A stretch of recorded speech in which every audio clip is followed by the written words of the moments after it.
Assalamualaikum warahmatullahi wabarakatuh. Perkenalkan, nama saya Muhammad Dahlan Nazmi Amaluddin dengan NIM J0024170 dan saya dari kelompok B1. Kali ini saya akan menjelaskan tentang laporan pertama untuk anatomi. Oke, jadi skenario-nya adalah seorang lelaki bernama Daniel yang masih SMP. Dia bermain bola dan akhirnya dia terkena paku di bagian rahang bawahnya dan dia hanya dicuci dengan air saja, dan lama-kelamaan dia merasa sakit dan akhirnya bahkan sampai tidak bisa digerakkan.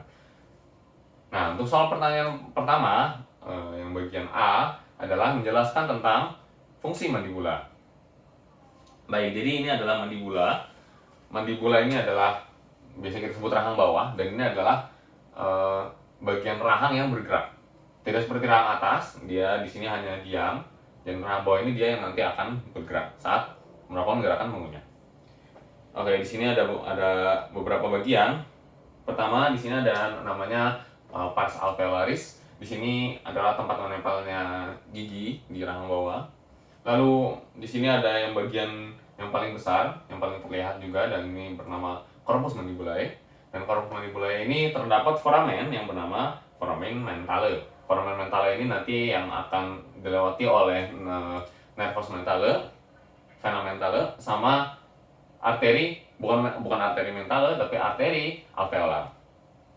Sama dia juga si foramen ini sepasang, ada kanan dan kiri gitu.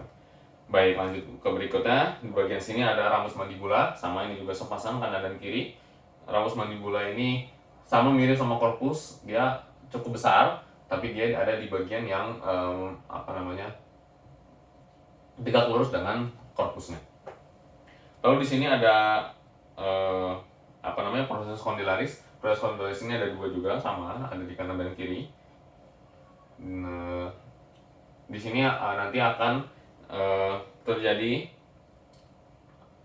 artikulasio yang bernama temporomandibular joint.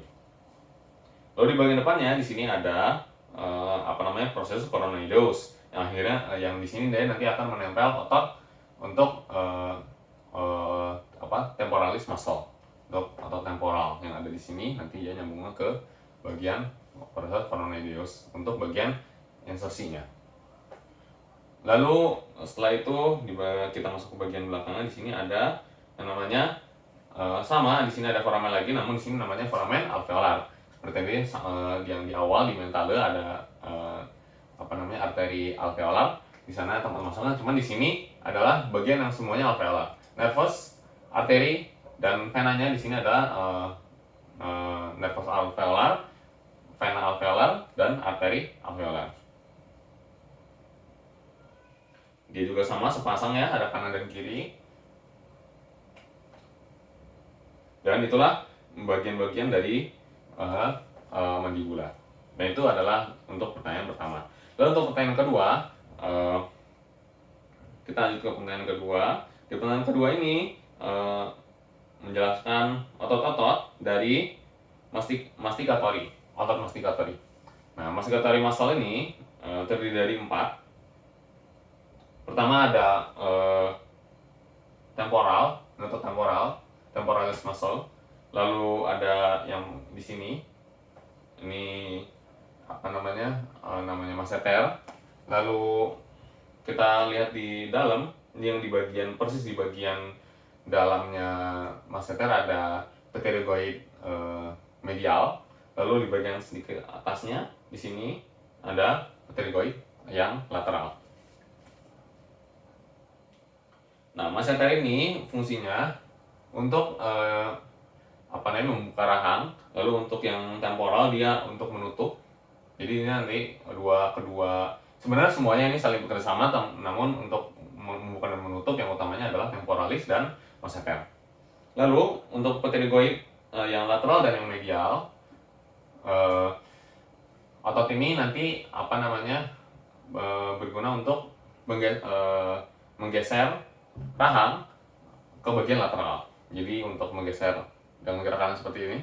Nah, itu tugasnya pterygoid untuk kanan kiri.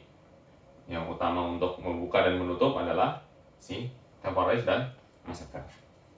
Dan seluruh bagian otot ini